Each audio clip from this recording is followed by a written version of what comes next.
So that was your weekend. Yeah, so how we're starting. How's my weekend? I had a good weekend. I went to a party on Saturday, and what is this party I wasn't invited to? it was my wife's coworker's party. So Okay. it was a Muggle party. Okay. And yeah, I don't know. I wasn't drinking or anything, so it was just kind of like hanging out. A couple people I knew, but mostly people I didn't know. But I met this guy, and I had a conversation with him. He was an interesting fellow, but of course parkour came up because it always comes up in social situations. Can I stop you for a second with the parkour coming up thing? Do you ever? I find sometimes, and this is like more recent, just on things I've been trying to develop with myself, that I hate when parkour comes up because it can overtake a new interaction with, and I learn nothing about the other person. 100% happened to me. I try to prevent it now. Like I try to delay. It's the same thing. Like I don't even. And then if parkour comes up, I kind of I won't talk about owning the gym or anything. Yeah. Like I just try to. Anyways. Yeah. But this happened to you. So the reason why I didn't bring parkour up, I was actively trying not to, just like you were saying. But my friend Matt brought it up, and he doesn't do parkour, but he was like, oh, and this guy is like a parkour professional, and it's just like, oh, here we go, and then it's like, all right, how do we navigate this? What do I talk about? Anyway, when parkour came up, this guy Ben, he was like, wow, that's a crazy sport, and then he proceeded to know exactly what we were talking about in terms of parkour. He wasn't even thinking about flips. Oh. Like when we were having this talk about it, he was talking about different pieces of media that he's seen where he's like, yeah, and like sticking on posts in the water, like Storror water challenges. He didn't know who Storror was, but he's seen Storror clips. And he was also talking about this other thing of like people doing jumps, like rooftop jumps in Bangkok, and like really sticking the landing and how incredible that was. Which is cool because that means he knows, like he associates parkour less with like, oh, can you do a backflip, and more with, oh, like sticking with control is a big part of this. Like sticking a jump with control is a really big part of the sport, which I actually thought was really cool. But it actually got to me a little bit because as you know, I've recently gotten into skiing. And skiing is like, I don't know, skiing like earlier this week, and like, I see people who are like in their 60s and 70s skiing, skiing down these mountains. And to me, skiing is a crazy sport, but nobody's ever going to say, oh, wow, skiing is a crazy sport when you bring it up, right? It's like, oh, well, like I could conceive of like, oh, well, my grandmother was skiing last weekend. I could believe that if somebody told me. So it made me think about this idea that I've had in parkour for a long time, which is that parkour has a really big PR problem. Like people think of parkour as being this crazy sport, or they think of it as being from The Office and they start yelling, parkour, parkour. Yeah, well, public relations is also like a practice, too, like when you say PR. So like, is it a PR problem or is it like a publicity problem? That's what I mean. I think it's like the way it's viewed by the public is probably the wrong way we want them to think about it. Because when I bring up parkour to somebody at a party, their first reaction is either, have you seen The Office? Or it's, wow, that's a crazy sport. But it's like really doesn't have to be that crazy of a sport. It can be. It's like looking back at the analogy of skiing, it's like, yeah, I mean, your grandma could be skiing down some green runs, or you could have somebody who's at the highest level, like skiing off of a mountain and base jumping, and that's like part of the same like activity. Yeah, and almost like I was thinking about skateboarding as well, because skateboarding, and it's almost like a level of intensity in people's minds where it's like skiing, rock climbing, skateboarding, parkour, in terms of like likelihood for someone in their like 60s to try. You know, maybe put hiking at the bottom there. Yeah, you know, yeah. It's like going for a hike. Yeah, I could ski. Yeah, skiing, cool. All right, rock climbing. Oh, that sounds novel. I guess, you know, like there's equipment, right? Okay, cool. Yeah, I can do it. Skateboarding. You know, no one in their, most people in their 50s and 60s aren't going to like pick up a skateboard, even if you gave them like all the gear and stuff, like to, you know, like pads and everything to give it a try. And then parkour is like not a chance. But what's really cool about it is you do see like I don't know, I've seen like older guys like skating on the street, and it's like not necessarily doing tricks, but just like cruising or something, and it's like, man, that guy's got gray hair. He's like probably like late 50s, 60s. That's super cool to see. Oh, we could put like cycling, like down in there too, like just I don't know, or like mountain biking. You know? It's probably like, I wonder if someone would be less likely to rock climb or mountain bike. Like which one they would choose first. I think rock climbing. You think rock climbing more first? More likely. You know who I have in my head right now is Anita. Yeah. Yeah, she would definitely get on a bike before she would rock climb, just because she's so has no confidence in her upper body strength. This is a personal training client of mine that I've had for over a decade, and she's in her 60s now. She's retired. But she showed us a video of skiing. Right? Yes, so that's why she came to my mind, because I also put her into, we used to have like an iteration of one of our classes, like Parkour Fitness, which I made her take at one point because she was a personal training client, and I'm like, you can do this class. And she vocally protested to quadrupedal drills, just crawling, just crawling, like protested to it, and like was like no, but it's because she has trouble getting up and down off the floor. Like she started as you know, overweight person. She's lost weight now, but I think still like just has low confidence in upper body, and like some of the things that like she still can't do a push-up. And it's something that we like work on, you know, like it's a goal of hers still, which is cool. Like she still has it as a goal, like, and I don't see her as consistently or frequently as I'd like to in order to reach that goal, but it's something that she wants to do. But when I tried to put her in like something that was just very like parkour, already like no, and I don't know how much, I have to ask her, I don't know how much of that, strategically I guess, ask her questions, because I don't know how much of it was just her already feeling like anything like parkour is a no, versus it was actually hard to do in the moment and she didn't see the value in it. Yeah, who knows? We have to get to the bottom of it with her. So, yeah. But yeah, like she's the type of person that, like, yeah, sure, I'll get on some skis though, right? Like, yeah, and I was telling you the other day that like I saw a guy in his 60s fall and continuously fall on his skis for like I don't know, 30 seconds of falling and like sliding down this like ski hill, and it was like icy too. It was like hard snow. So like, and were you concerned? A little bit. I mean, we skied over to him, and he looks up and he's like, yeah, like we're good, you know. It's just a big smile on his face.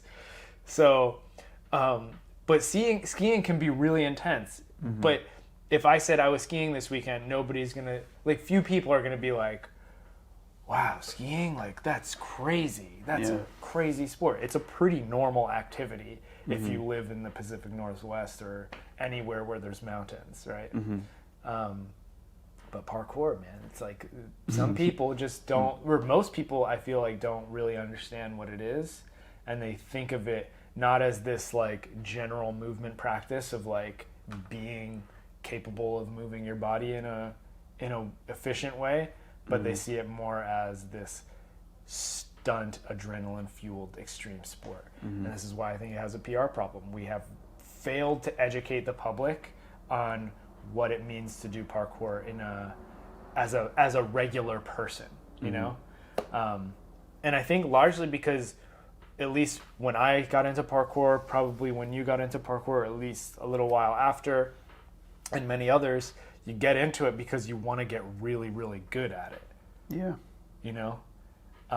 Like, and for me, it was like, from day one, it was like, I'm going to train 7 days a week to get as good as I possibly can. In fact, I feel like there was a unspoken competition happening in the era that I started, where you made a video after your first year, and it was like year one or how good was your year one? How good can you get in 1 year?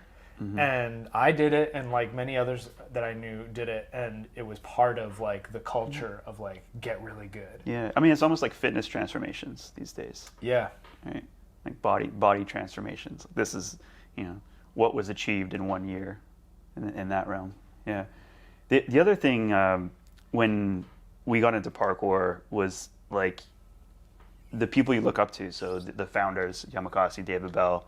They're like superheroes, and that's how they were introduced to us. That's how they were introduced to the world. You don't get to see them as kids trying to learn, like basically playing, and then gradually developing this play into a more like regimented practice that later got coined parkour. They're just introduced as superheroes, and so you're like, that's what parkour is. You have to become this superhero because that's what I want it to be like. That's appealing to me. Yeah, exactly. Yeah. And maybe, and I think they're. I think that's okay too, though. I think like that's it's not like we're not trying to say. I just wanted to, sorry, just to cut you off there, but I just wanted to say like it's okay. I think to get into parkour wanting to achieve that highest level, but like what you're I think getting to is that it can also be just like this really accessible, pretty easy to do thing. Yes, and I definitely want to talk a lot about accessibility because I think that is very largely lacking. But yeah, I think parkour can be a very accessible activity, but there's a lot of barriers that we don't think about when it comes to parkour accessibility. So, in theory, you don't need anything. You just need maybe a pair of shoes, even then, maybe not even a pair of shoes, but yeah, sure. Let's say you need a pair of shoes that have decent grip on them, and you need a willingness to try, and maybe a wall or a railing to jump on or vault over. And that's kind of like all you need for parkour, right? Well, it also, there's a base level of skill and understanding of how to do parkour that's also required that I think we often overlook as practitioners who've been around for a while. And if you look at other sports, that barrier is actually much lower. So while skiing has an equipment barrier, like you have to at least rent or maybe buy skis, ski boots, helmets, goggles, clothing. There's a base level of skill that's required, but the very minimal amount of skill that's required is just ski down a bunny hill with your toes pointed in like a pizza, and you can do that, right? Like most people could probably do that, and it would be not particularly difficult. And then once you can do the base level, it's like pretty easy to scale the difficulty from there, a little bit more at a time. We've talked about rock climbing in a similar way, right? You go to a bouldering gym, and it's so clear what you need to do. Yeah. Right? Yeah, no, I can remember like my first time. Yeah. Going. It took less than a minute for someone to explain to me like how the wall worked and what I was supposed to do. Start with both hands on blue, climb only the blue, get to the top, both hands on top, and you're done. But even if you didn't know how to do that, you could literally just climb the holds and get to the top and have a good time. Goal is get to top. Intuitively, it's super easy to understand bouldering, and I think they have a very easy time of introducing newcomers to the sport. We can look at like the bouldering industry in Vancouver, how it's blown up. Yeah. Right, with the Hive climbing gyms, and part of what makes me say that is just knowing that they opened their first gym the same year that Origins opened, and they've opened like another bigger facility, went out of the province to open up another one too, right? So you see like this big expansion. They bought another one. Yeah. They bought like a not a bouldering one, but oh yeah, like next to them. Yeah, next to them there was a climbing gym, and they bought the climbing gym next to them which is wild. to go into. And it's just, well, part of it is because climbing already had an existing culture, but a bigger part of it is I know so many people that easily get into bouldering now, like people that don't do parkour, that I just met through other things that are, you know, post on their stories or whatever, going to the bouldering gym because it's super easy to get started. Yeah. And you feel good. It's easy to feel accomplished. You like, oh, I completed this route. Oh, I'm climbing not a V1 anymore, but a V2. Like, cool. Like it's a really simple way to like measure your level, and it's really intuitive to understand what bouldering is and how to do it. Whereas parkour, it's not always that clear. Yeah. In fact, it's very not clear. Like somebody brand new to the sport, maybe they've seen a couple videos, maybe they haven't even seen any videos. They walk into a parkour gym. What do you do? Yeah. Maybe you try to balance on a railing. Maybe you try to jump from one structure to another. But beyond that, like, you don't know the skills yet, like the different vaults or how to jump and hold onto a wall or how to climb up something. You know, you don't intuitively know any of these things. And there's a lot of specific knowledge that's required to get to a base level of performance in parkour.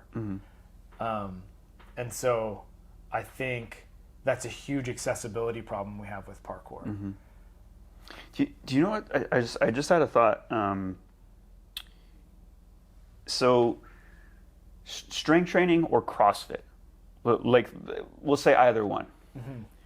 If you have a minute to explain to someone, so you go into a space like CrossFit gym, or you go into a parkour gym, you have a minute to explain to someone how each of those activities work, how CrossFit works and how parkour works, which one do you think is easier to explain?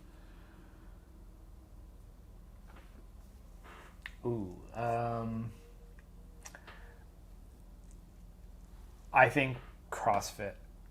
Really? Yeah. Okay, so but I think it's just an interesting thought experiment because of how popular CrossFit is and how popular strength training is and powerlifting is getting and Olympic lifting is getting, and I get that it's like lift thing up, put it down, but also like parkour is just jump across wall, you know?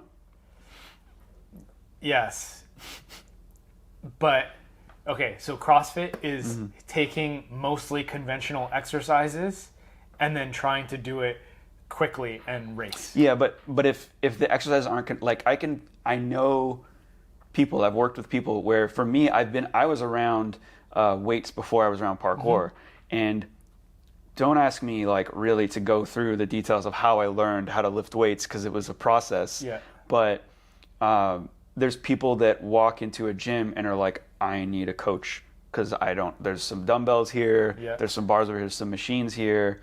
I don't understand how many I'm supposed to do, how I'm supposed to do it, if I'm doing it right. So I actually don't think it's that much different than walking into a parkour gym, because like we have people that come into the gym on like a date night, you know, to open gym, which is the wrong way to come into parkour. It's wrong. Don't try to get someone into parkour by taking them on a date night, but none of you know what it's about, because then you just come to the gym and you're like, oh, let's try to get over to this area of the gym, let's try to get over here. But imagine the same thing if they're just going to work out and neither of them know how to work out.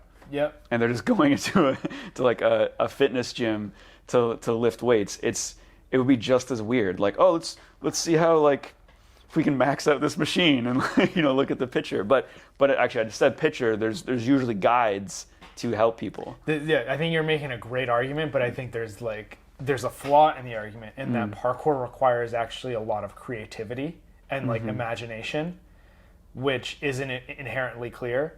Whereas CrossFit, it's like I could go to a CrossFit gym. Yeah, I don't know how to squat with weights yet. I don't know how to do wall balls, or I don't know how to do like all these various exercises that they're going to have me do. But there is a set number for every skill that I'm going to do and a time like period that I'm going to do it in. And I might have an instructor who's going to show me, and I can conceive myself eventually learning how to do these basic exercises, and it doesn't have to be labeled as extreme, and I don't have to use any kind of imagination or creativity. Whereas parkour is literally the opposite. I mean, yeah, we're going to show you some of the skills. We're going to get you like working on developing these skills. But you might view, like, the eventual goal is to not just do it at the ground level, but to do it at waist height, chest height, head height, or above. And so that's like, as you scale parkour, it's different from scaling CrossFit. CrossFit, you're maybe lifting heavier weight or doing things with more repetitions or doing it faster. With parkour, you're doing bigger, scarier, more extreme looking things. And over time, you're going to eventually have to develop your imagination or creativity during the process, which takes even more effort and is more difficult. I think with CrossFit, I dug myself into a little bit of because I think a better term would actually be powerlifting. Like, if you go to the same party you went to and you tell people you're a power lifter. Now, we know that there's a lot of public figures, Joe Rogan, Huberman, you know, that have popularized powerlifting and made a point in their message to make people know that these are, because powerlifting is squat, bench, deadlift, right?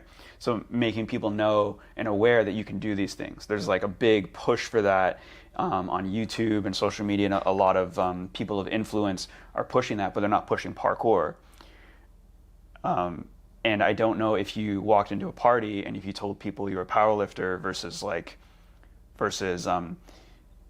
you're a parkour athlete, like which, like if they would have the same, I guess like parkour, they're like, oh, it's like crazy. But I think people, if they hear the word powerlifting, they're thinking like, oh, you must be, which you are, like you're, you know, you're bench pressing over 200 pounds, you're squatting over 200 pounds, these kind of things that to a lot of people, they're like, they can't fathom that they could train to do that.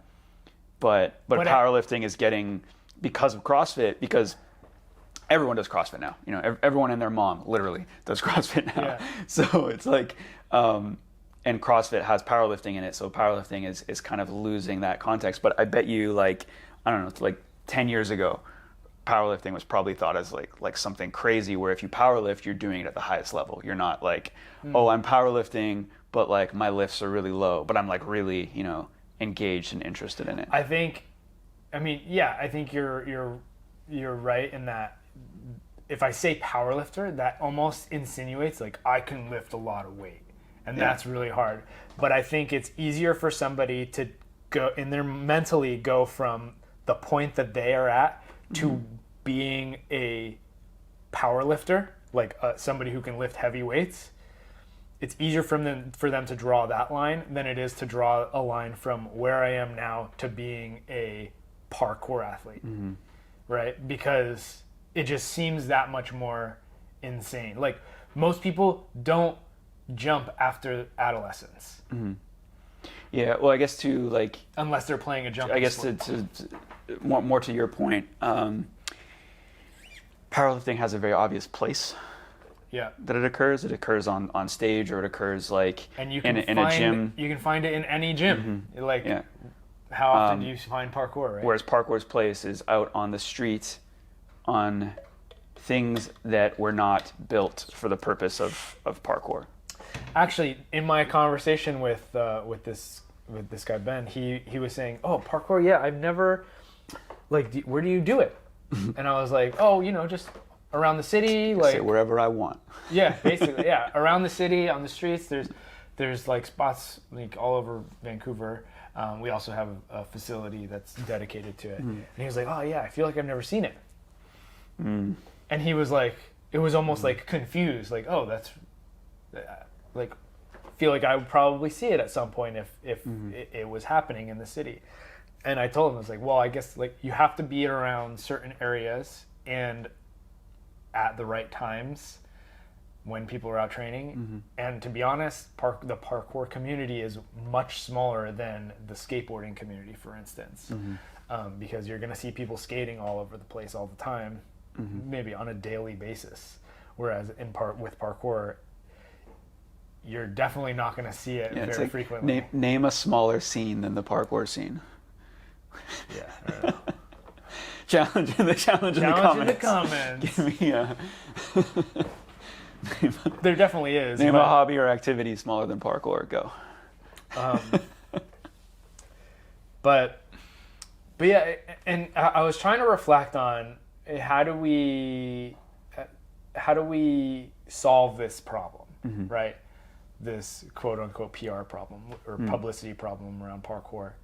And I've long held the belief that it comes from the idea that our goal should be to try and influence the younger generations,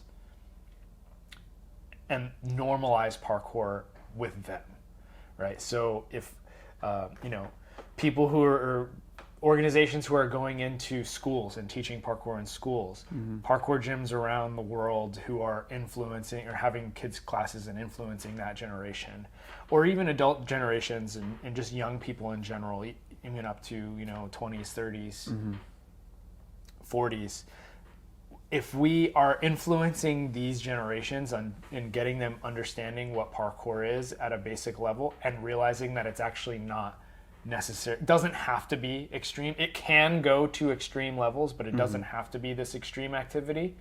Then as they age, they're going to grow up thinking parkour is a normal sport that is just like any other sport, and you can practice it as a kid, you can practice it as an adult, you can practice it as a hobbyist, you can practice it as a hardcore practitioner. And you'll have these kids growing up and talking about, oh yeah, I grew up doing parkour, but I stopped and I play soccer now. Or like, thinking about parkour as like this normalized activity that is not, it's when they go to parties in the future, 10, 20, 30 years down the line, they're going to go to a party and talk about parkour, and somebody's going to be like, oh yeah, I used to do parkour too. Yeah. Or like, I did parkour in school. Or I did parkour when I was a teenager. Or I still do, oh, you do parkour too? Yeah, great. Maybe we should train sometime. Yeah. It's the only thing is, I think it needs, I'm in agreement with what you're saying, but I feel like, so for example, we do PE programs. We get requested to go to schools. I always have like mixed feelings about it because we have to really, I was going to say like watered down, but that's not really the right. I feel like we're always delivering a lesser product because we can't bring the gym. We have to bring like precision beams and things to schools and maybe some bars and stuff, and then make as much of we can a parkour playground in their gymnasium and then teach some fundamental skills. Whereas if we get a field trip of kids in here, it's like, wow, cool, big parkour park. And so we do that, but I also did that with like gymnastics when I was a kid. So like we had, and I'm sure you did as well, like you never did, no gymnastics in school? None in PE. Interesting. Okay, I thought this was normal. No, see, I think BC has better PE programs than. And now when I say gymnastics, did I learn flips? No. I don't remember really. I just remember they brought out gymnastics equipment. There was balance beams. I think we did somersaults maybe, but it was like a circuit. Like you just did this circuit. And I think it was mostly like calisthenics, like strength exercise type things. I don't think there was any tumbling or acrobatics involved, which sucks. But then it also kind of brings me to the point I'm trying to make, where it's like it's actually weird for an adult to start gymnastics, or to like, you want to go do gymnastics with me? Unless like they're actually former gymnasts. You're totally right. Some people, I mean, I've seen people like ask about, like, is there any adult gymnastics programs like in Vancouver or anything like that? So people are like potentially interested in it. But the thing about gymnastics is gymnastics culture is actually pretty anti-adult. Yeah. Whereas parkour culture is definitely not anti-adult. I mean, there's some like it's more of a lifestyle activity, right? Yeah, I did a little bit of gymnastics as an adult because there was an adult class, like an adult drop-in class, and in Vancouver there's a couple of gymnastic gyms that have that, like once a week. But it's not the same as like as an adult I can take swimming lessons, and they're available to me multiple times a week. For like adult gymnastics, it's like Fridays, 7 p.m. Yeah. Can't make it? All right, too bad. I guess you're not going to try gymnastics. But you could but like, analogy to skiing. Skiing is a lifestyle kind of sport. It's an individual sport. You can go up with your family. You could try to get really good at it as an adult, as a kid, as a senior, right? Like there's classes on the mountain for, like, they're called them silver skiers for people like 55 plus or something like that.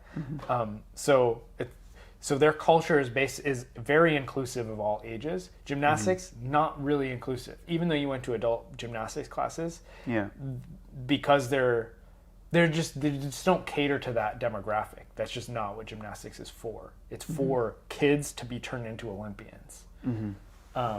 And that's, I think, part of the problem with gymnastics in general. But parkour is more similar to skiing than gymnastics in that it's not about kids becoming Olympic athletes in parkour. It's about everyone having a movement lifestyle. Well, there is recreational gymnastics, again, for kids.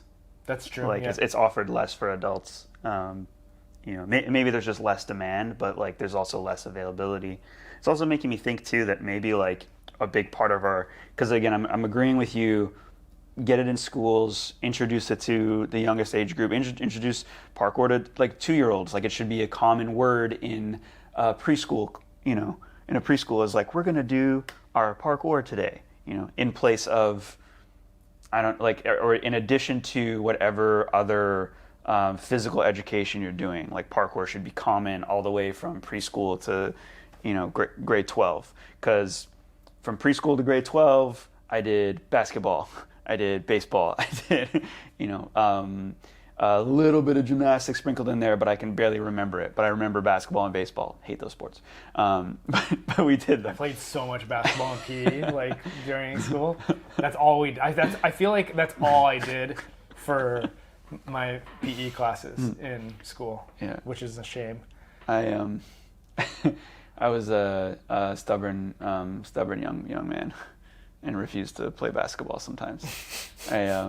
I remember I had a PE teacher that told me I could run laps instead.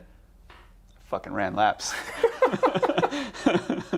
I had kids in class that were like so good at basketball, and I just I had a bad attitude. I'm gonna go ahead and say it. Like, I had a bad attitude, and I was like, yep, I'll run laps, no problem. And I did. I didn't even cheat them. I ran laps. Full laps. But anyway, back to what I was saying. I think what I'm trying to say is like, yes, like let's get it in there. Let's get it in. Let's get parkour in early. Let's normalize it. But I think it has to be like 10x of what people are thinking is enough. Like it can't just be like, okay, yeah, we're doing parkour. Okay, cool. Once a year, because this is the amount of gymnastics I did in PE was like once a year was the gymnastics term. Just like dance, they put dance in Canada into PE classes. So like in PE you have to do square dancing, and you have to do like I can't remember, but like square dancing and line dancing, 2 country things are part of the curriculum that you have to engage in. And I think there's like maybe a little bit of other types of partner dancing that you have to do, but it's very much in there with PE. But I think parkour needs to be even more it needs to be more frequent. Probably more effort than to get it in there. So like I'm saying, the PE classes, like, okay, we're going to be doing some parkour. It can't just be for like a 1 to 2 week period. It should be like a word that because like there's warm-up drills you can do that are very parkour, and maybe we're stepping on the toes of like track and field if we start doing like bounding drills and crawling drills and stuff like that. But like it seems like teachers are more likely to adopt like animal flow, which I hated when that became a thing, because it was just like, I remember in Parkour Generations, I remember like really popularizing like quadrupedal moves and having animal names for it, and then animal flow came up, and I'm like, whoa, no, this is parkour. Y'all stole this. Yeah. Animal flow is parkour, except for less lame. And like I think teachers are more likely and like fitness coaches are more likely to be like, let's do some animal flow than they are to be like, let's do some quadrupedal moves and then like let's build these up onto boxes and things and it becomes parkour. Well, it's a lack of education for the teachers. They don't know how to do that, and they don't know. It's like intuitively not easy, but to know how to do various quadrupedal movements on the floor. Then understanding how to do it over surfaces, that's when it becomes more specialized knowledge that we might have, but they don't. They're lacking in that. And so, I mean, we need to be influencing PE teachers so that the PE teachers start to know parkour. Yeah. So maybe that's I think that's actually what because you brought up like bringing parkour in schools, and I think the other day you're talking about like just you dropped the name Mark Turok because through American Parkour they brought parkour to schools, and I remember asking so if anyone listening knows more details about this, please feel free to leave a comment if I'm getting anything wrong here, but what I had heard was that it's not actually parkour coaches like going in and doing like curriculums. It's that equipment was sold to schools and then teachers were taught how to use said equipment. And I think if this isn't already being done, the business model should be, because it would be a great business model for parkour, for people that are able to build equipment plus know how to coach, is like some sort of like routine certification that happens or like licensing. But I don't know, like it's also like schools probably can't afford it too. So I don't know how much money can be afforded to go into that. Yeah. We it's like I'm saying, like I think the efforts, like we need to be doing like 10 times that. Like if that's the current effort being put in, we need to like what is 10 times that amount of effort, 10 times the amount of people, 10 times the amount of work going into it, but that all probably costs, right? So I agree with that. It would be cool if it was 10x, but I actually think we have come a long way since 2007 when I started. Yeah. When I was first starting parkour, people would come up to me and be like, "What are you doing?" And then I'd be like, "Have you heard of parkour?" And then they're like, "What core?" And I was like, "Okay, well, have you seen Casino Royale?" I had to go through this multi-step process to get them to understand what I was doing. And if they still didn't know, I would have to just try to explain in a chopped up definition of what parkour was. And then them eventually tell me, well, you can't do that here. But now it's seemingly more and more understood when we're out doing it in public. People are like, "Oh, cool, parkour? I've seen that before." Or like, "Oh, what's this one called? I've seen this before." And it's like, "Oh, parkour." And it's like, okay, yeah. People start to understand what it is. But I still think most people's conception of what parkour is that it's extreme. And, I couldn't do that. I hear that a lot, right? So, or I used to do that when I was younger too. And it's like, well, not exactly, but you did play that was similar to parkour, but it's almost like you need, because when they say like, I think we actually need to be more accepting of that too. The I used to, because you can, instead of saying like, because I think my response to I used to would be no, you didn't, because you don't have the mindset I have. So that used to be, and still probably would be up until about what I just thought of right now. But it's like I think we can actually flip it and say like, no, you still do, because some of the things like going on. Like I can think of going on hikes with my mom. Like we took her on a trip some years ago. There was a waterfall, and I'm like, let's get closer to the waterfall. Right? Let's go off trail closer. And so going off trail, like she has to. My mom's in her 70s too, right? So she's like, but she's fit, so I know she can, right? But she's very much like resistant to doing it because like there's bigger steps and things. But she did. Like we got her to do it. Yeah, sit down and the maneuvers, and crab walk. Yeah, the maneuvers you got to do. Like how is that not parkour at its like base level? Is like here is the obstacle we have to overcome. Is this hill with rocks and stuff like that? We're gonna have to climb. We're gonna have to crawl. We're gonna have to vault our way down. But even in that, I didn't take the opportunity to be like, Mom, you're doing parkour. Yeah. You know, whereas like that's actually, I'm thinking now, this is probably what I should be doing when people say I used to, or in that is like, be like more accepting. I think I had too much pride around the word parkour and like historically, Yes. you know? Yes. And to some degree, they're probably a little bit wrong. But you're right. I actually think most public interactions could go much better if we as parkour people, treat them with more respect. Yeah. And it's actually super, I get kind of frustrated when people respond poorly to, I used to do it, so I'm guilty of it as well, but when people respond poorly to various like public call outs of parkour, like if somebody starts doing the office thing, more than like, so sometimes they're mocking us. What are you talking about? Yeah, what? I don't know what you're talking about. When they still go parkour. Oh God, hurts me just saying it. But when that happens, usually, from my experience, sometimes they're mocking us, but more often than not, they're actually excited that they're seeing it in real life. Yeah. And often, what we do as parkour people, being snobs and being too prideful, is we mock them back. We're like, walking, that, you know, like call out what they're doing or whatever. But instead of that, you know, if we responded more positively, people might have actually a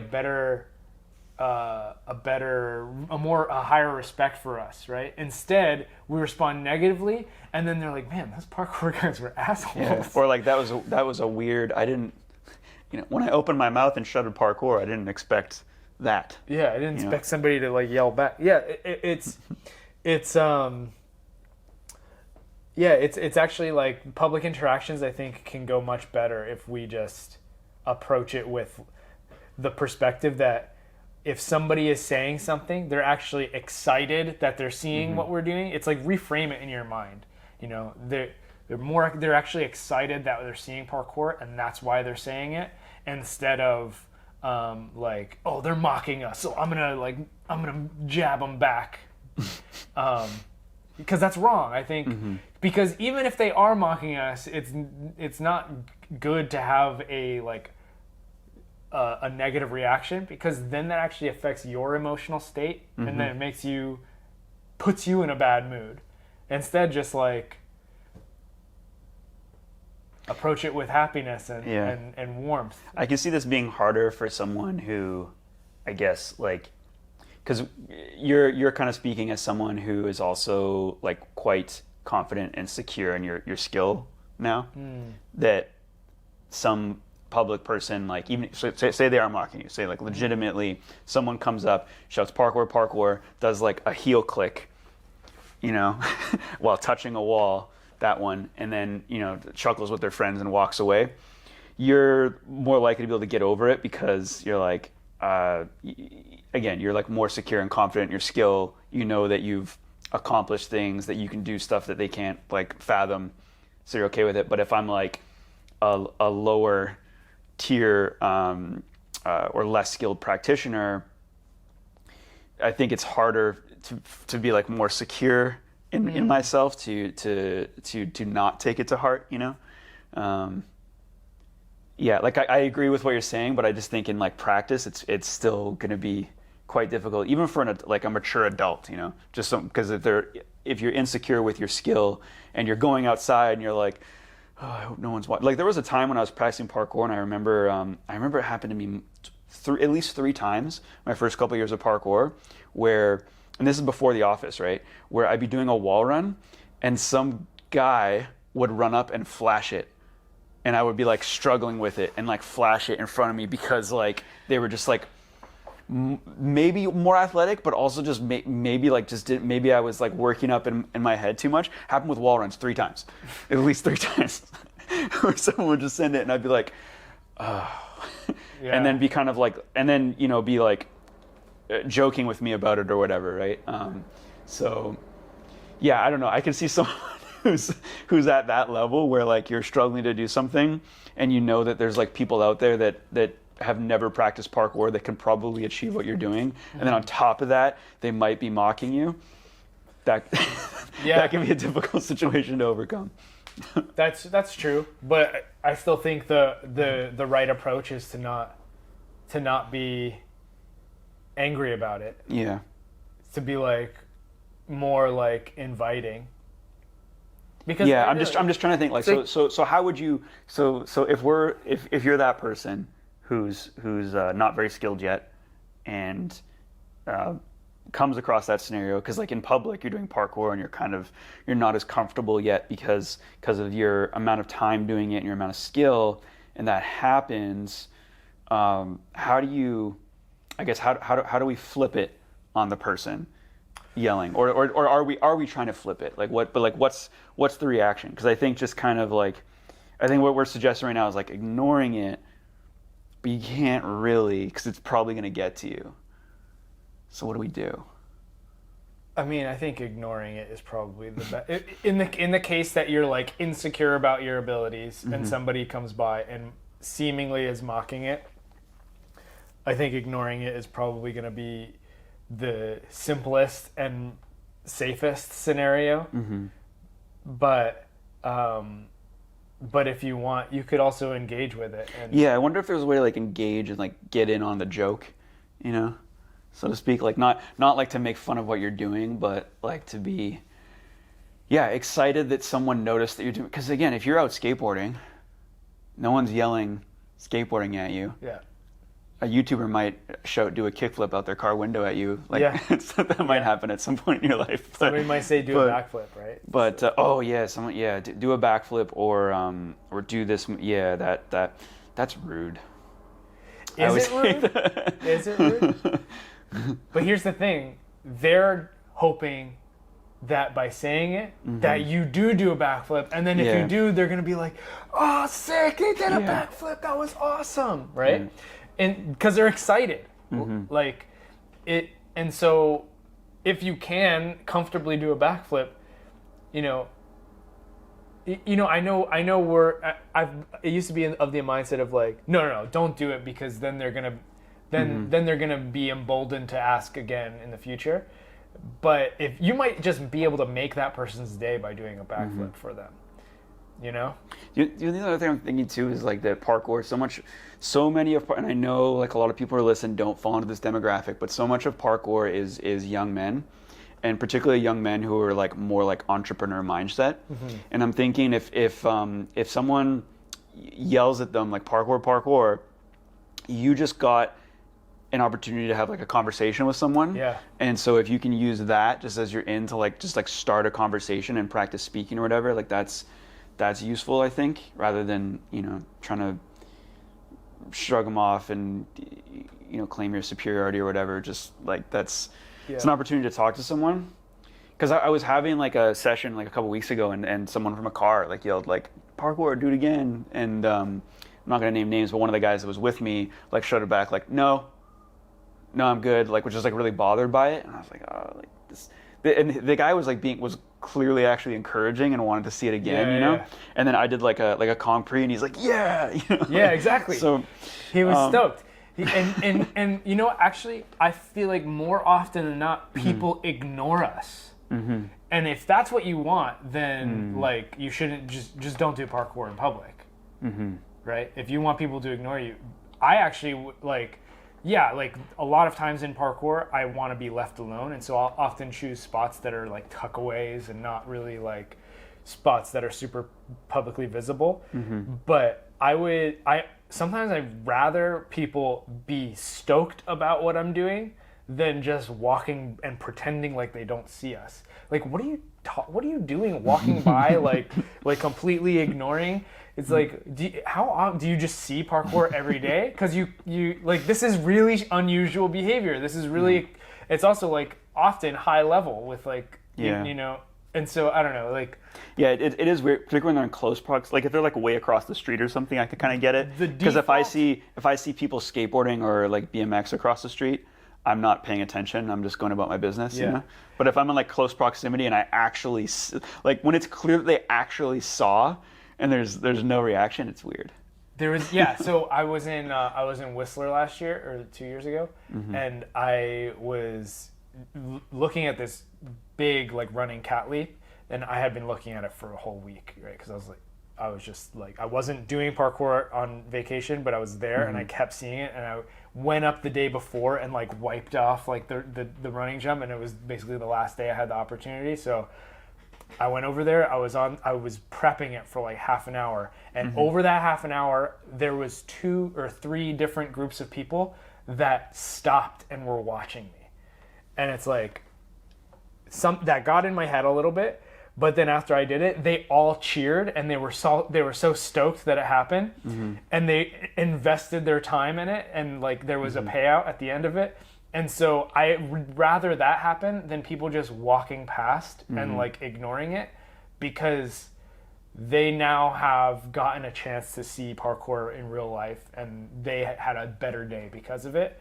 And I had a really good experience after the fact, because people were like, oh, awesome job, good job, and they were cheering. So again, if you don't want people to like see you and say something, or like clap or watch or potentially mock you, then practice parkour in invisible spaces. Right? Yeah. But you have to, like, this is the thing, is you have to risk looking stupid if you want to practice in some spots. Yeah. I also think, I'm just trying to think of like the ideal response, but I thought of another, before I get to it, I thought of another circumstance that's tricky to deal with. But just in the if you hear the word parkour, like if someone shouts parkour at you, whether it sounds like a mocking or it sounds like encouraging, I think the easiest response is yeah. That's what I typically do. I think no, and you've done it before too. But I think it's shout back, like affirmative. You know, some sort of affirmative callback. I think if there's anything that like people listening to this that struggle with this scenario or whatever and are wondering like what to do, because I'm bringing up like the issues of like what if you're not that good or whatever, just shout back yeah and see where it goes. Yeah. I think that should be the thing, because that might kill it, or they might come over and talk to you or whatever. But I just thought of a scenario that always sucks, which is like the people that either tell you you're going to hurt yourself, or say don't hurt yourself. And sometimes it's in those words, sometimes it's don't hurt yourself, or you're going to hurt yourself, but sometimes it's actually more specific, like you're going to break your neck, or don't break your neck. Haven't broke my neck yet. It's been no neck injuries in parkour for me. I think it's hard to. I mean, you're more likely to break your wrist or your arm than your neck. Yeah. Which I've actually told people before. Please knock on that wood there. But in those, so it's because that's a trickier one, because in those ones, like I think I've done which I don't think is a good response. I think I've tried to give like a reasonable, like rational response of like, oh, I'm not going to because X, but like they're not trying to have a conversation with me. They're just trying to like get about. So I'm trying to think like what's the response to that? Because I typically laugh it off and say like, yeah, that's the idea. You know, like. I know you haven't. I know the scenarios where you've got upset. Oh yeah, but that's typically a younger Tom. That was in my 20s. Tom. Okay. So I'm older and more mature now. This actually happened recently in the vlog. The hospital vlog. Oh, when we were near the hospital. Yeah. Oh, one of them said like something about like there's a hospital nearby. She said parkour, and then I was like, yeah, that's what we're doing. And then she was like, oh, well, good thing there's a hospital nearby, like in case you hurt yourself. And I was like, yeah, you know, I just kind of responded in the affirmative. She didn't seem like aggressive or in any kind of capacity. It was more just like, oh wow, like you're doing parkour, like there's a risk of you hurting yourself. And it's like, is she wrong?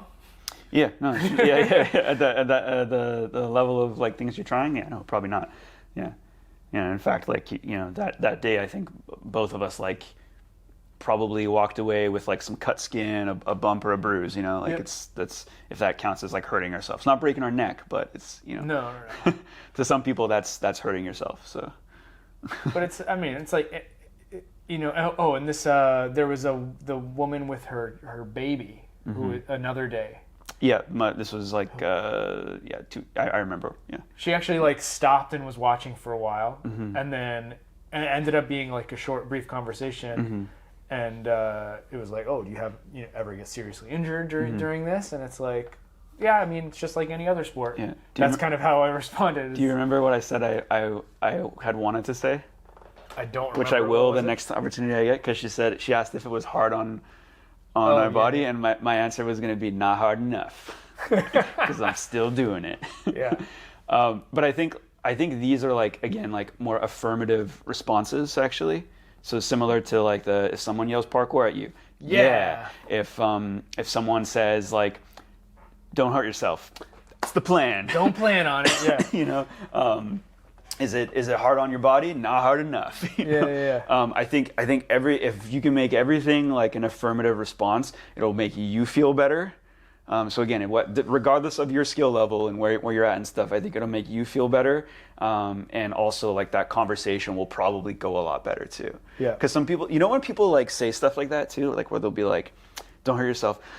It's kind of like I don't know where it's coming from, but you can see like an instant regret because they almost engaged in confrontation with you. Yeah. You know, it's like they like insulted you. And so they'll quickly like, don't hurt yourself. And then they're like, oh crap. But if you respond back like affirmatively, they'll be like, oh, thank God. Thank God I'm not about to get into a confrontation with this stranger that for whatever reason I decided to insult just now. But see, they might not even see it as an insult. They might see it as like, I'm concerned for you. And so I'm going to express that concern, even if it's not warranted. Or we might not see it as warranted, but they might, right? So... yeah, I don't know. But I really do think that over the course of the last, for me, almost 16 years, parkour has become more well known, and at least in Vancouver, it's actually quite accepted. Like, I rarely run into people now who are aggressive or like really angry about practicing. It happens every now and then, but most of the time it's also like spot selection too. Yeah. But I mean, we were training at the hospital spot and the like security walked past us while we were doing parkour and just completely ignored. They just continued walking as if they're like, it's okay, it's just parkour, you know? And I literally went there like the day after with somebody else, and he was like balancing on the rail. Security walked past again. Nothing. So it's like, okay, like this is just more accepted now, I guess, and that's a good thing. And we want to continue that trend. But again, I think there needs to be more of a groundswell of this ground up awakening of the young generations to understand what parkour is and that it can be practiced by people of all levels and all abilities and all ages. But there's also the other side, and I quickly just want to touch on the top down, which right now is like largely driven by organizations like Storror or like things that are in like popular culture and media, potentially movies or TV shows where stunts happen that are parkour-esque, like Casino Royale, but even many others that have happened since, and all these pieces are like really extreme, like I said, stunts that you see. Even Storror, it's a group of 7 high-level parkour athletes doing stunts in various ways. Yeah. But I just want to touch on Rafe having been on a massive platform just now. So Rafe Kelley, I would say I almost wanted to call him a former parkour practitioner. Yeah. But he definitely still does parkour, but he's kind of moved on from the more traditional elements of parkour and kind of adopted a broader discipline, which he calls evolve, move, play.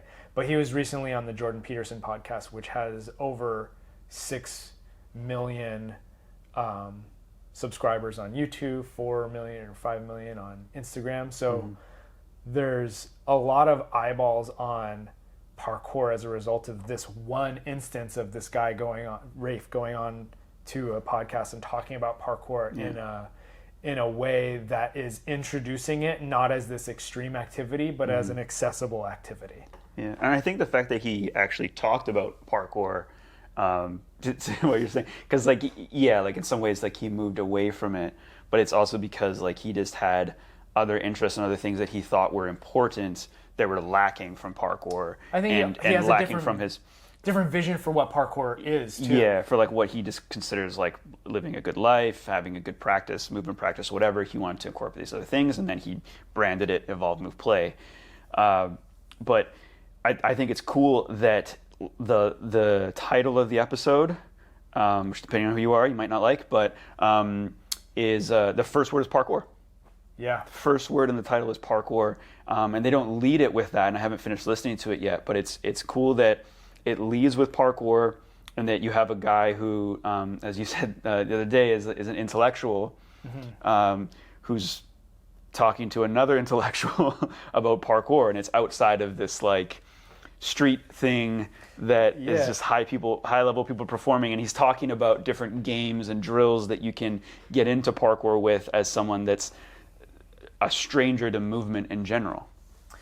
Yeah, well, it's bringing parkour to light as not an extreme sport, but as a movement practice that can be done by anybody. Including a big part of the conversation is like just how you get up out of a chair and getting out of the chair differently. That could be part of a movement practice instead of like just standing up like you would normally. Maybe you do it with one hand and opposite foot or both feet, or spinning to get up. And so I thought that was just a really cool way to talk about just generally thinking about a movement practice and then extending that towards developing a more potentially developing a more robust experience in parkour. Now, is Rafe's talk with Jordan Peterson going to drive a bunch of people into the parkour community? I don't know, maybe, but I think actually it potentially will get people interested in going and finding a local parkour gym to see if they could get parkour lessons and filling out the parkour programs across North America at least. Rafe posted on Facebook recently that Jordan Peterson's producer is like looking for a parkour instructor in Nashville, which is where they are right now. So it's like, okay, this is interesting. Crazy. So I wonder, what's going to happen here. And, Jordan Peterson is a pretty polarizing figure, but there's no doubt that he has a massive audience of largely young men who are looking for his advice on things. And imagine if a lot of them get sent into parkour gyms across, that's a huge injection of huge injection into the industry. And I think more scenarios like that, the top-down approach of talking about parkour or introducing parkour not as this extreme activity, but as an accessible movement practice, that will fill out adult classes that we have at Origins or across North America or the world, because that's the goal, is to reach more people and get people into doing parkour and their kids to do parkour and future generations to do parkour beyond that. Yeah, it's huge, and it's tricky because like it's tough to think of. I know plenty of guys that do parkour that would love to be on Joe Rogan, but it's like, why is Joe Rogan going to invite you on the show? Except for apparently maybe you wanted Dom on the show at some point. Well, we don't know. Dom's a listener to us, so maybe Dom can share. It would be so sick if Dom ended up on Joe Rogan. Yeah, that would be so huge. Because I know Dom, like, with as much as like Dom's personality and the crazy things he does, he also can like bring that down and talk on a real level about things, right? And about, like, I think he could get into that conversation and form some way to convince like Joe to try parkour, you know, Yeah. which should be the goal. Like if anyone ends up on Joe Rogan, you need to convince Joe that he can do parkour as because he's a fit guy in his 50s, right? Like there's no reason why he couldn't do a bit of parkour. Yeah. He does jujitsu. Come on. But yeah, exactly. I think the same way about like a lot of these big like podcast hosts. If we can get parkour, a representative of parkour onto these various podcasts, then it's introducing parkour to access to a huge audience. And if only a small fraction of those people go and try to sign up for a local parkour gym, that's a massive amount of people that could potentially be just introduced to parkour and then spread to their network and then beyond, right? It's has ripple effects. So, you know, like I said before, there's like this ground up, right? Of like, we need to be doing the groundwork of like building the future generations of like introducing parkour and making it more accessible to people. But then there's also this top down approach of like, like big media points, right? Like various podcasts or people talking about the benefits of parkour on, you know, personal development podcasts or, you know, human optimization podcasts or whatever it is.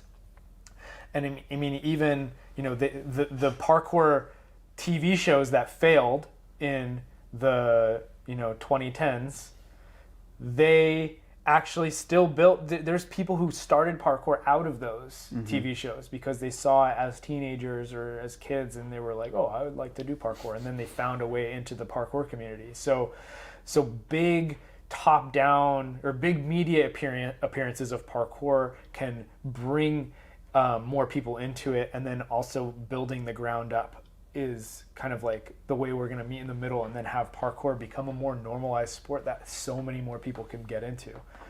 Because right now it feels like it's still really small, and I think it's like a critical mass that we need to reach to like make it a big, like regular activity, the way skateboarding, skiing, climbing, or other lifestyle sports are. That's the mission. The other thing I wanted to talk about today was we've mentioned it much times, but Storror. Yes. We can move on to. Let's do it. Yeah. So I was watching Storror's one of their joiner videos recently, and they brought up something, and I later messaged Callum about this because I was just curious a little bit more details. I'm probably still lacking in some details on it. So I'm watching the joiner episode, and they bring up this topic that apparently Storror is banned from having any rooftop stuff, and I think you added to this like police encounters or bails or stuff on their YouTube channel. So there's two things about this that I think are important to address. So basically, when I say banned, it means that if they put up a video that has rooftop stuff, police encounters, or bail, as you mentioned, that video gets demonetized. Or it gets age restricted, which is essentially a demonetization because it makes it reach way less people. Okay. So that sucks because it's, again, we just finished this conversation about like parkour, we're trying to make it a regular activity, we're trying to like feature more people, and like, yes, you do bring it up to rooftops, and yes, that is like the top-down approach and kind of the thing that, you know, isn't necessarily giving parkour a bad image, but it is like a part of it is parkour at the highest level, right? Both like physically and also in like literally, it's parkour at the highest level is take stuff up to rooftops. So now we're faced with like I've just been kind of ignoring Storror videos like recently, like the last like month or so. They've kind of almost like seemingly doubled down, at least when the thumbnails come out, on like challenges, which is not interesting to me. And I'm not trying to take away from Storror, and I'm not trying to say that like I won't watch their videos or stuff like that, or even complaining about it. It's just that I haven't been moved to click on the thumbnail. Shift, right? There's been a clear shift between, you know, what got you into watching Storror and what's happening now. And I feel the same way in that I really like watching them do like parkour challenges and things like that. But what's the name of the video? Is like We Are Storror? That sounds right. Like We Are Storror. like everything in that video is why I got into Storror. I was a bit into it, but I remember when Storror blog first came out and they were doing a lot of videos being like troublemakers. Yes. It was a lot of like troublemaker content, and I was into it. It was funny. And then We Are Storror, and then it became like, oh, these guys are actually like really good. And some of them like I knew beforehand were really good, but you know, that like solidified it as like, you guys are like really good. And yeah, that's why I'm into the Storror brand. You know, is a little bit still. I like the troublemaking too. Sometimes it's fun, yeah, that's a big part of it. But even just like you know, they're like going and tackling challenges. They film it really well. They put it together. They tell a story pretty well. So I think what they've built is really interesting to watch, and it's unfortunate that there's basically these age restricting and demonetization things happening to them, because now they're forced into a different box of YouTube so that they can maintain the audience that they've built over time. So it's just really unfortunate, because you know, I want them to be successful, and I want them to showcase parkour at a high level, and I want them to be able to influence future generations and influence people to practice parkour or see parkour in a certain light. But it's hard to, you know, the recent one is like anti-climb paint. It's like, that one seems more interesting than some of the other ones that I've seen. Yeah, that one I was actually more, I haven't watched it yet, but I was more like thinking like, oh, I might actually watch this one. I recall like there was one week too where they put out an episode, and it was like an escape thing, and I was like, oh, not gonna watch that. Even though some of their escape ones are kind of cool, but I was just kind of over it. And was then it a POV escape? No, it's just like escape. But escape from a pit kind of yeah, thing. but it was actually like a very small part of the video where Benj ends up, and it was actually like a street session. And I found out it was a street session because they put out an Instagram post, and I was like, oh, if you guys led with that, I would watch it. So part of it is like, I understand that their newer audience is probably like a lot of people that are into more like the challenge stuff, and so part of it is just to draw in that new audience, not me, not someone who's a fan of their old brand. But what I actually wanted to say, one of the points I wanted to make, which is actually kind of like a sales pitch in their favor, is that if you are a fan of the old of the We Are Storror, become a joiner. Because that's where all the good stuff is. That's where the parkour lives. Is if you join. That's where they're putting, because like the recent join video they put out was awesome. It was Max, Benj, and Callum going on a bit of like a roof mission, trying to do a jump, getting kicked off, going to another roof, doing another jump, getting kicked off, and that to me is like that's where the real culture is behind the scenes. Yeah. So here's a question: Do you get to see views on join? Because I'm not a joiner. No. Not that I'm aware. You can see like count, not view count. How many people are watching join videos? So how many joiners they have? Because that's a really interesting statistic to have. How much does it cost? I think it's like $5 or $10. Like not enough for me to notice. Yeah. Okay. So yeah, interesting. Per month, and it's weekly videos. Plus, what's actually cool too is I use YouTube a bit differently than most people use YouTube. Yeah. Because I go to my subscribers first. I don't go to like home. I go to subscribers, and now joiner videos are popping up on my subscriber feed. Which is, I don't know if they turned on something or if YouTube just started doing that, but yeah, so it's usually one video a week plus the podcast. So you're getting quite a bit for your $5 or $10 a month, whatever it is. So there you go. If you want to see the real parkour, go join on Storror's channel, and then you can see it. Maybe I'll become a joiner. The other point I wanted to just bring up though too quickly is that it's largely unfair, and it's unfortunate because I think there are other channels that don't get affected by the same type of content. Right. That are posting things, and so Callum said like, maybe they're on like some sort of like naughty list, and it's really unfortunate. And I hope YouTube. There's a lot of complaints about YouTube about the how YouTube essentially blocks certain things or whatever and kind of controls what you see, and it is unfortunate when there's things that are like, you could make a case for like this should be corrected and then it's not being corrected. door just knocked, and I think that might be for you. Yeah. But that was kind of my closing marks on this, is that it is unfortunate that Storror is being targeted here. Yeah. Well, that's going to be the end of our conversation today, because I got to run. But leave us a like if you enjoyed this conversation. Share it with a friend so that more people can tune into our podcast. And we'll catch you in the next episode.